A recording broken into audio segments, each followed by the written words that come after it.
विश्व की सर्वश्रेष्ठ सभ्यता और संस्कृति के स्वामी, हे आदिवासी भाइयों और बहनों, आदिवासी सत्ता इलेक्ट्रॉनिक मीडिया में आपका स्वागत है। मैं KR शाह, संपादक आदिवासी सत्ता हिंदी मासिक पत्रिका। विचार क्रांति के इस संदेश के साथ, जैसा कि हमने आपसे अपने इसके पूर्व के वीडियो में हमने क्या खोया और क्या पाया, इस विषय पे विस्तार से हमने चर्चा की थी। लेकिन हमने यह भी अवगत कराया था कि बहुत सारी जो महत्वपूर्ण बातें हैं जो एक ही वीडियो में आना संभव नहीं है।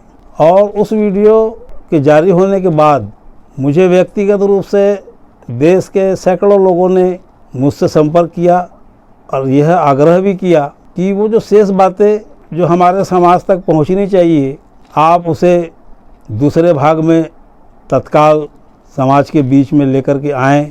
और हमारी मंशा भी थी कि कुछ बातें जो आपको बहुत ज़रूरी है जानना आज के इस माहौल में, तो हम आपको वो तमाम बातें कि किस प्रकार से आदिवासी सत्ता को हमने 70 वर्षों में खोया।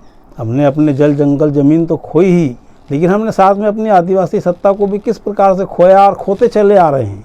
तो उसका एक सबसे बड़ा उदाहरण मध्य प्रदेश में 1980 के बाद डॉक्टर भंवर सिंह पोर्ते जी के नेतृत्व में मध्य प्रदेश आदिवासी विकास परिषद, जो भारत के सबसे बड़े आदिवासी राज्य का सबसे बड़ा संगठन हुआ करता था, उनके नेतृत्व में आदिवासी मुख्यमंत्री की मुहिम चली। जो पुराने लोग हैं वो बहुत बेहतर तरीके से जानते हैं कि इंदिरा गांधी उस समय देश की प्रधानमंत्री हुआ करती थी और अर्जुन सिंह मध्य प्रदेश के मुख्यमंत्री, जिन्हें कांग्रेस का चाणक्य कहा जाता था, वो सीधी के राजा थे। मध्य प्रदेश में एक सीधी राजघराना है, सीधी जिला है, वहाँ के वे राजा थे। वो मध्य प्रदेश के उस समय मुख्यमंत्री भी हुआ करते थे। और डॉक्टर भंवर सिंह पोर्ते आदिवासी समाज के एक उभरते हुए सितारा, राजनीति के एक नए योद्धा के रूप में अपनी पहचान पूरे प्रदेश में बना रहे थे। उनके अग्रज स्वरूप सिंह पोर्ते साहब जो IAS थे, उनके मार्गदर्शन में सामाजिक भावनाओं से ओतप्रोत डॉक्टर पोर्ते साहब ने मध्य प्रदेश आदिवासी विकास परिषद को मध्य प्रदेश के उस समय के 45 जिलों में अपनी शाखाएं चालू कर एक नई मुहिम शुरू की। और देखते ही देखते पूरे मध्य प्रदेश का आदिवासी समाज डॉक्टर भंवर सिंह पोर्ते के साथ खड़ा हो गया। और जब आदिवासी मुख्यमंत्री की मांग इस आधार पे की गई थी कि भारत का सबसे बड़ा आदिवासी प्रदेश मध्य प्रदेश था, जैसे कि हमने आपको पहले भी कहा कि आदिवासी राजनीतिक केंद्र के रूप में मध्य प्रदेश की पूरे भारत में एक पहचान विकसित हुई थी। शिवभानु सोलंकी बेलिस्तान क्षेत्र से एक दबंग आदिवासी नेता हुआ करते थे। और जब चुनाव में भारी बहुमत से जब कांग्रेस को समर्थन मिला और लगभग मध्य प्रदेश के क्षेत्रों से कांग्रेस जीत करके आई, तो कार्तिक उरांव साहब उस समय भारत के सबसे बड़े इकलौते आदिवासी नेता हुआ करते थे। उनके आशीर्वाद से कांग्रेस के अंदर में यह चर्चा का विषय बना कि मध्य प्रदेश में आदिवासी मुख्यमंत्री होना चाहिए। और विधायक दल के नेता के रूप में कांग्रेस ने शिवभानु सोलंकी साहब को चुन लिया था। इसका तात्पर्य यह हुआ कि मध्य प्रदेश में पहली बार शिवभानु सोलंकी जी के रूप में आदिवासी मुख्यमंत्री का सपना साकार होने जा रहा था। लेकिन साथियों, कांग्रेस के अंदर जो सवर्ण लॉबी है, उस लॉबी में अर्जुन सिंह उसको लीड करते थे, मुख्यमंत्री वो थे ही। तो वो कैसे बर्दाश्त करते कि उनके जगह एक आदिवासी मध्य प्रदेश का मुख्यमंत्री बनता। विधायक दल का नेता चुन लिए जाने के बाद भी संजय गांधी, जो इंदिरा गांधी के छोटे पुत्र थे, अर्जुन सिंह के अभिन्न मित्र थे, एक ऐसा घटना चक्र उस समय चला कि अचानक रातों रात एक संदेश दिल्ली दरबार से चलता है कि सुबह अर्जुन सिंह शपथ लेंगे।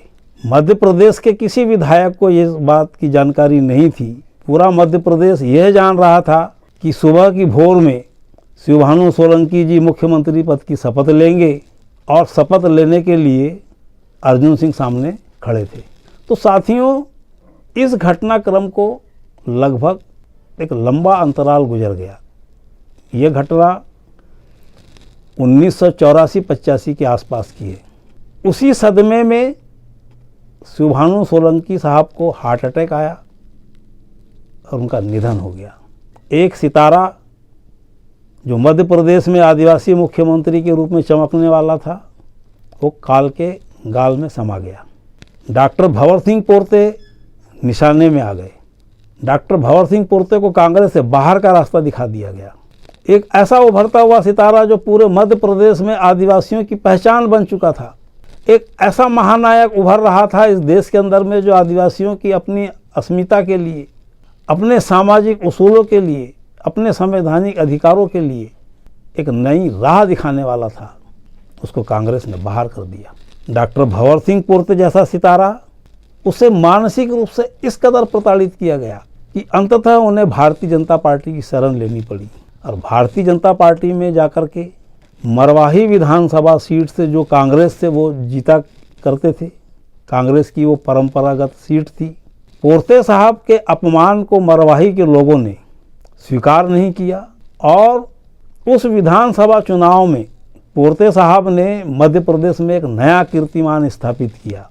1950 के बाद पहली बार मध्य प्रदेश के इतिहास में 41,500 के लगभग वोटों से जीतने का रिकॉर्ड भारतीय जनता पार्टी के सिंबल पर डॉक्टर पोर्ते जी ने प्राप्त किया। एक नया इतिहास बना।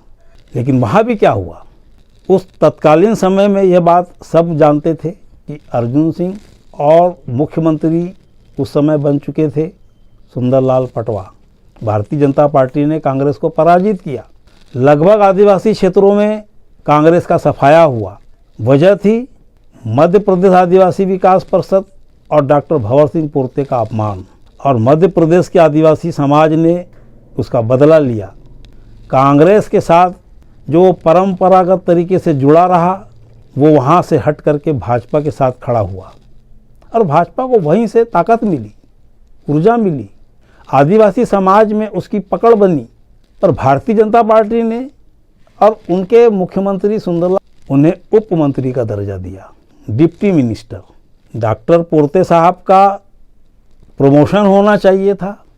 भाजपा को उन्होंने मध्य प्रदेश की सत्ता तक पहुंचाने में अपना तन मन धन सब कुछ लगाया था, लेकिन राजनीतिक विद्वेष किस प्रकार से अनुसूचित जाति और जनजाति के लोगों को राजनीतिक रूप से सताता है, दबाता है और दरकिनार करता है, उसका बहुत बड़ा उदाहरण हमको उस समय देखने मिला। कैबिनेट स्तर का दर्जा कांग्रेस सरकार में, अर्जुन सिंह की सरकार में पोर्ते साहब का था, और जब वो भाजपा की टिकट से विधायक बने तो भाजपा को चाहिए था कि कम से कम उन्हें उप मुख्यमंत्री बनाती। उन्होंने उन्हें उप मंत्री बनाया, जिसको डॉक्टर पोर्ते जी ने रिफ्यूज़ कर दिया। तब जाकर के भाजपा को यह लगा कि राजनीतिक जो सत्ता हमें मिली है उसमें आदिवासियों की बहुत बड़ी भूमिका है, तो उस नाराज़गी से बचने के लिए उन्होंने उन्हें राज्य मंत्री का दर्जा दिया और उन्हें विश्वास में लिया कि बहुत जल्दी आपको कैबिनेट का दर्जा दे दिया जाएगा। संयोग से या दुर्भाग्य से भारतीय जनता पार्टी की वो सरकार 5 वर्ष का अपना कार्यकाल पूरा नहीं कर पाई और असेंबली भंग हो गई। विधानसभा के पुनः चुनाव हुए और डॉक्टर भंवर सिंह पोर्ते निर्दलीय मरवाही से फिर से प्रत्याशी हुए।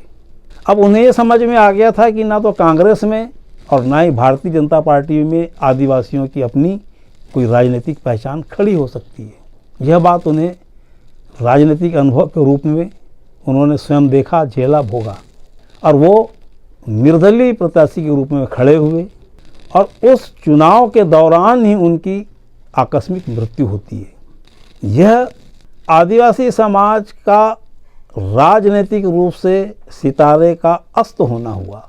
जो किसी समय मध्य प्रदेश के अंदर में आदिवासी समाज का एक प्रकाश पूरे मध्य प्रदेश में फैल सकता था, आदिवासी समाज में एक बहुत बड़ी वैचारिक क्रांति का जन्म हो सकता था, उसका एक सबसे बड़ा किरदार समय के पहले ही अस्त हो गया। कहा तो ये भी जाता है कि उन्हें सर्किट हाउस में जहर दिया गया।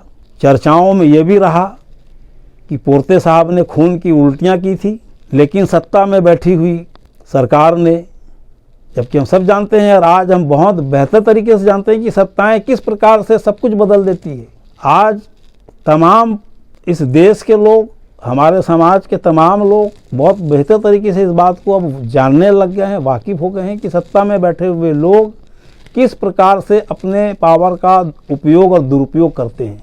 तो ये उपयोग और दुरुपयोग तो आज समाज के लोगों को और इस देश के लोगों को समझ में आ रहा है, जबकि यह उपयोग और दुरुपयोग शुरू से चल रहा है। पोर्ते साहब की हत्या को हार्ट अटैक घोषित किया गया और हमारा एक महानायक हमसे अलविदा हो गया। साथियों, जो आदिवासी सत्ता का सपना देखने वाला हमारा सितारा जब अस्त हुआ तो भूरिया जी आए, दिलीप सिंह भूरिया साहब। डॉक्टर पोर्ते जी के सपनों को साकार करने का संकल्प लेकर के झाबुआ लोकसभा क्षेत्र से एक दबंग सांसद, अपनी बातों को बेबाक तरीके से रखने वाले एक आदिवासी नेता ने मध्य प्रदेश आदिवासी विकास परिषद की बागडोर संभाली। भूरिया जी ने 1994 में मध्य प्रदेश आदिवासी विकास परिषद की बागडोर संभालने के बाद उन्होंने पूरे मध्य प्रदेश का भ्रमण शुरू किया और पोर्ते जी के द्वारा जो शाखाएं बनाई गई थी उनसे संपर्क किया और पोर्ते जी से भी ज़्यादा तेज गति से उन्होंने पूरे मध्य प्रदेश का भ्रमण किया। उनके बोलने की शैली, उनके समझाने की शैली इतनी लाजवाब हुआ करती थी कि पूरा मध्य प्रदेश का आदिवासी पोर्ते जी के बाद उनके साथ खड़ा होने लगा। तब तक सत्ता का परिदृश्य बदल चुका था। अर्जुन सिंह के शिष्य दिग्विजय सिंह मध्य प्रदेश के मुख्यमंत्री बन चुके थे। जो भूमिका में अर्जुन सिंह के समय में डॉक्टर भंवर सिंह पोर्ते खड़े थे, उसी प्रकार की भूमिका में दिग्विजय सिंह के सामने दिलीप सिंह भूरिया खड़े हुए। और मैं समझता हूँ कि जिनकी उम्र 40 से अधिक है और जिनका सामाजिक और राजनीतिक रुझान है, वो लोग इस बात को बेहतर तरीके से जानते हैं कि दिलीप सिंह भूरिया जी के साथ भी वही हुआ जो डॉक्टर भंवर सिंह पोर्ते जी के साथ हुआ। आदिवासी मुख्यमंत्री की मांग को लेकर के माननीय दिलीप सिंह भूरिया साहब ने पूरे मध्य प्रदेश का सघन दौरा किया। पूरा समाज उनके साथ खड़ा हुआ और उन्होंने खुले रूप से मुख्यमंत्री दिग्विजय सिंह को कहा कि आप आदिवासियों के हित में अपने पद से इस्तीफा दे दें। ऐसा कहने वाला इस देश में वो पहले नेता थे। इतनी दबंगता से, इतनी साहस से अपनी बात को रखने वाले वो भारत के पहले आदिवासी नेता थे, जिन्होंने मुख्यमंत्री दिग्विजय सिंह को कहा कि आदिवासियों के हित में आप अपने पद से त्यागपत्र दे दें, क्योंकि ये मध्य प्रदेश हमारा है। हम यहाँ के शासक थे, हम यहाँ के शासक रहना चाहते हैं। लेकिन क्या हुआ, माननीय दिलीप सिंह भूरिया साहब को कांग्रेस से बाहर कर दिया गया। वे भी भारतीय जनता पार्टी में गए, वहाँ से वे गोंडवाना गणतंत्र पार्टी में आए, फिर वापस भारतीय जनता पार्टी में चले गए। तो साथियों, किस प्रकार से एक आदिवासी समाज के नेतृत्व को भटका दिया जाता है, किस प्रकार से आदिवासी समाज की ऊर्जा को, आदिवासी समाज की जो पहचान स्थापित करने वाले जो लीडर हैं, उनको किस प्रकार से राजनीतिक रूप से समाप्त कर दिया जाता है, उसका बहुत बड़ा उदाहरण दिलीप सिंह भूरिया साहब के रूप में हमारे सामने है। बहुत सारे लोग यह भी सवाल कर सकते हैं या ये सोच सकते हैं कि भूरिया जी कांग्रेस से निकल के भाजपा में क्यों गए, गोंडवाना गणतंत्र पार्टी में क्यों गए, फिर भाजपा में क्यों गए। तो मैं आपको बहुत स्पष्ट बता दूं, ये हमारे समाज की नकारात्मकता और अज्ञानता और मानसिक गुलामी जो राजनीतिक रूप से हमने पाल रखा है, उसकी वजह से हमारा जो नेतृत्व है बिखर जाता है, टूट जाता है और समाप्त हो जाता है। इस बात को हमारे देश के आदिवासी समाज को स्वीकार करना पड़ेगा। कांग्रेस में रह करके दिलीप सिंह भूरिया साहब ने जिस प्रकार से आवाज़ बुलंद की और पूरा मध्य प्रदेश उनके साथ खड़ा रहा, जब कांग्रेस से उन्हें निकाला गया, यदि उसके बाद भी अगर मध्य प्रदेश का आदिवासी समाज उनके साथ खड़ा होता तो वो कभी भाजपा में नहीं जाते। हमारे समाज में तो कल भी पलायनवादी सोच थी और आज भी पलायनवादी सोच से हमारा समाज भरा हुआ है। पोरते साहब को जब कांग्रेस से निकाला गया था तब भी आदिवासी पलायनवादी था। पोरते साहब के साथ में फिर हजारों और लाखों की भीड़ नहीं थी। अगर उस समय भी हजारों और लाखों की भीड़ होती तो वो भारतीय जनता पार्टी में नहीं जाते। और बहुत छोटा सा उदाहरण मैं आपको सुनाना चाहता हूँ। दादा हीरा सिंह मरकाम, जिनकी अभी आकस्मिक मृत्यु हुई, अरे उन्होंने भी तो गोंडवाना गणतंत्र पार्टी बनाई, उनका क्या हासिल हुआ? ये हमारे आत्मचिंतन का विषय है। अगर मध्य प्रदेश के और छत्तीसगढ़ के सारे गोंड ही अगर दादा हीरा सिंह मरकाम के साथ खड़े हो गए होते तो मध्य प्रदेश में भी गोंडों का राज आता और छत्तीसगढ़ में भी आता। तो क्या हीरा सिंह मरकाम दादा के साथ खड़े हुए? अरे वो तो खुद चुनाव नहीं जीत पाते थे। आज उनकी मृत्यु के बाद में व्हाट्सएप सजा हुआ है, अश्रु पूरित श्रद्धांजलि से पूरा व्हाट्सएप भरा पड़ा है। तो जब तक वो जिंदा थे, जब तक वो क्रांति का आगाज कर रहे थे, लोगों को, सारे गोंडों को एक मंच में संगठित करने का आह्वान कर रहे थे, तो क्या हुआ? तब हम कहाँ थे? तब हमारे तमाम गोंडों के संगठन, आदिवासी समाज के संगठन कहाँ थे? तब हम दुनिया भर की आलोचनाएं करते थे। तो हमें अपने अंदर भी झांक के देखना पड़ेगा साथियों। अगर आज की युवा पीढ़ी अगर कोई क्रांतिकारी परिवर्तन चाहती है, अगर आप वास्तव में ईमानदारी से चाहते हैं कि इस देश के अंदर, इस प्रदेश के अंदर आदिवासियों की अपनी कोई पहचान खड़ी हो, और जो जयपाल सिंह मुंडा साहब ने आदिवासी सत्ता का सपना हमारे रक्त में बोया है, हमारे विचारों में बोया है, हम अगर उसको लहलहाती फसल के रूप में देखना चाहते हैं तो हमें आत्मचिंतन की आवश्यकता है, हमें अपने भीतर झांकने की आवश्यकता है। जैसे कि मैंने पहले भी एक बार कहा कि सत्ता आपको आरक्षण की थाली में सजा करके नहीं मिल सकती। सत्ता प्राप्ति का मार्ग आरक्षण हो सकता है, लेकिन आरक्षण से आपको आदिवासी सत्ता कभी प्राप्त नहीं हो सकती। झारखंड हमारे लिए समझने के लिए एक बहुत बड़ा उदाहरण है।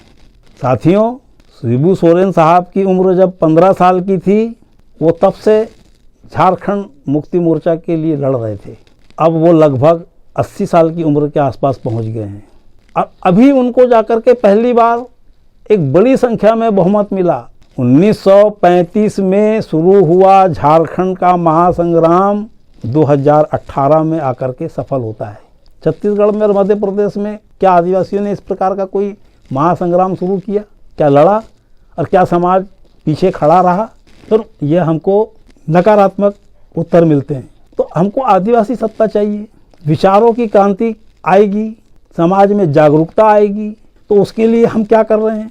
डॉक्टर पोरते साहब ने बड़े स्पष्ट तौर पे मध्य प्रदेश आदिवासी विकास परिषद के अध्यक्ष की हैसियत से भोपाल की सभा में कहा था कि हमारे समाज के तमाम सामाजिक संगठनों का नेतृत्व अधिकारी और कर्मचारी वर्ग करता है। तो ये आदिवासी अधिकारी और कर्मचारी वर्ग ये किसी प्रकार का सत्ता में परिवर्तन लाने में सक्षम नहीं है। पोरते साहब ने बहुत स्पष्ट कहा था, क्योंकि ये बात उन्होंने 1980 से 1986 के दशक में कही थी, जिस समय आदिवासी पढ़ रहा था। हमारा समाज बड़ा अल्प शिक्षित था, अल्प ज्ञानी था, लेकिन 2000 के आते आते हमारे समाज में शिक्षा का व्यापक प्रचार प्रसार हुआ है। तब तो आज 2020 में व्हाट्सएप यूनिवर्सिटी के अंदर में हमारे समाज के लोग कूद फांद रहे हैं, उछल कूद रहे हैं, दुनिया भर की बातें कर रहे हैं, क्योंकि ज्ञान आया है, शिक्षित हुए हैं और राजनीतिक रूप से अब परिवर्तन की भी बात करते हैं। तो ये राजनीतिक परिवर्तन एक दिन में आने वाला नहीं है। उसके लिए हमें नितांत अध्ययन करना पड़ेगा, अपनी तमाम पिछली असफलताओं का अध्ययन करना पड़ेगा। तमाम हमारे सामाजिक संगठनों को एक छत के नीचे, एक झंडे के नीचे आना पड़ेगा। आज तो हर शहर के अंदर, हर जिले के अंदर में आदिवासी समाज ने अपनी अपनी छोटी छोटी दुकान खोल के रखी हुई है। अनगिनत संगठन हो गए हैं। आदिवासियों की जितनी जातियां नहीं हैं, उससे अधिक हमारे पास संगठन हो गए हैं। ये संगठन आधे से ज़्यादा हमारे दुश्मनों के द्वारा बनाए गए हैं और बचे खुचे लोग दलालों ने बना रखे हैं। तो ये दुश्मन और दलाल, ये दोनों को समझने की आवश्यकता है कि इस समाज के अंदर में कौन सा दलाल संगठन है और कौन सा दुश्मन संगठन है। जब तक हम इसको डिफाइन नहीं करेंगे साथियों, तब तक हम किसी प्रकार की सफलता की आशा नहीं कर सकते। और हम कितने समय तक इंतजार करें? तो मैं चाहता हूं कि आदिवासियों ने जो खोया, तो हमने अपनी पूरी सत्ता खोई। इसके पहले हमने अपना राजपाट खोया, हमने अपने जल जंगल जमीन खोए। अब हमारे पास में खोने के लिए क्या बचा है? तो हमारे पास पाने के लिए सब कुछ है। हमारे पास अब सब कुछ जो बचा है वो पाने के लिए बचा है। तो क्यों नहीं हम अपनी तमाम पुरानी गलतियों को दूर कर नए सिरे से, नए आगाज के साथ दलालों और दुश्मनों से सावधान होकर एक नया परिवेश तैयार करें। युवा पीढ़ी आज की नए तरीके से विचार करे, आपस में उलझने की बजाय संगठित होकर के अपनी बातों को रखें और नया आगाज करें।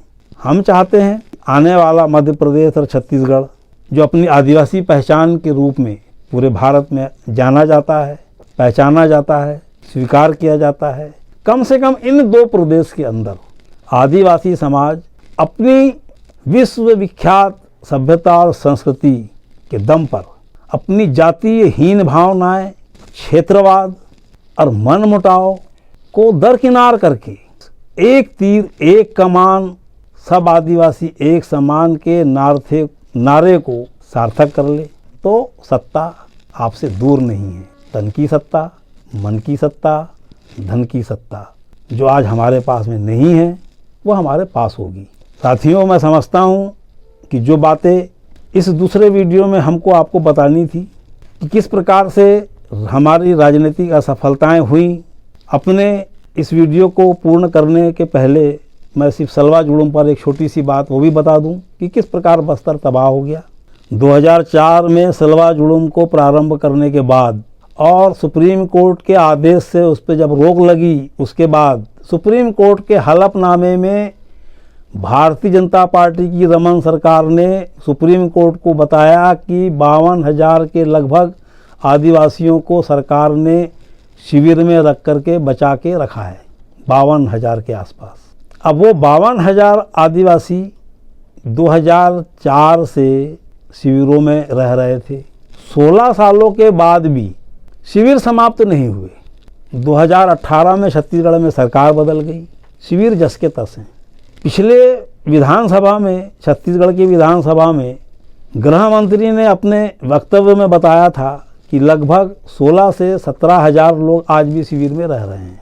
हम अपने समाज से ये जानना चाहते हैं, पूछना चाहते हैं और सरकार से भी यह जानना चाहते हैं और पूछना चाहते हैं कि अभी भी वो 17,000 लोग वहाँ क्यों रह रहे हैं।